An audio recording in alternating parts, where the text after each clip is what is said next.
وبرکاتہ۔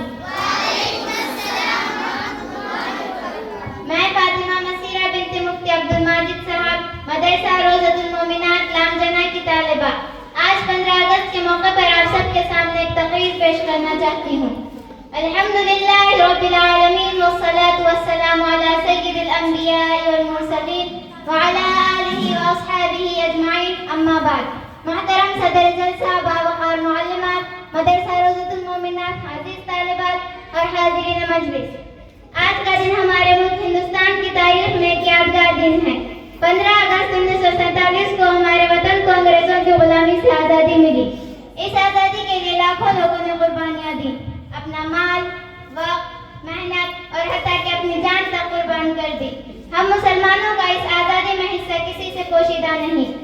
علماء کرام، صوفیاء کرام اور عام مسلمانوں نے اپنے جانوں کی پرواہ کیے بغیر آزادی کی تحریک میں بڑھ چڑھ کر حصہ لیا۔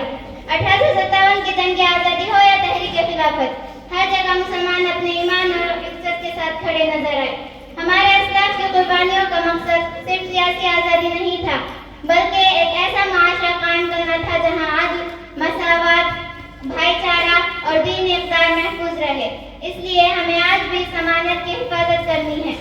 آزادی کا شکر ادا کرنے کا صحیح طریقہ یہ ہے کہ اللہ کا شکر ادا کریں کہ اس نے ہمیں یہ نعمت عطا کی، ملکی قوانین کی پاسداری کریں اور ملک کے وفادار شہری بنے، اپنے کردار کو سنواریں تاکہ دنیا میں امن، اخلاق اور علم کا پیغام دینے والا سمجھیں، فرقہ واریت اور نفرت سے بچیں اور باہمی محبت، رواداری کو فروغ دیں۔ یاد رکھیے، آزادی محض جشن منانے کا نام نہیں بلکہ ذمہ داری کا نام ہے۔ ہمیں علم حاصل کر کے اپنے ملک اور دین دونوں کی خدمت کرنی ہے۔ اللہ تعالیٰ ہمیں اس ملک کی سالمیت، امن و امان اور ترقی کے لیے مثبت کردار ادا کرنے کی توفیق عطا فرمائے، آمین۔ میں اپنی تقریر کا اختتام ایک شعر کے ساتھ کرنا چاہتی ہوں۔ وطن کی مٹی گواہ رہنا ہم نے وفا نبھائی ہے، وطن کی مٹی گواہ رہنا ہم نے وفا نبھائی ہے، خون کے ہر قطرے سے آزادی کی قیمت چکائی ہے۔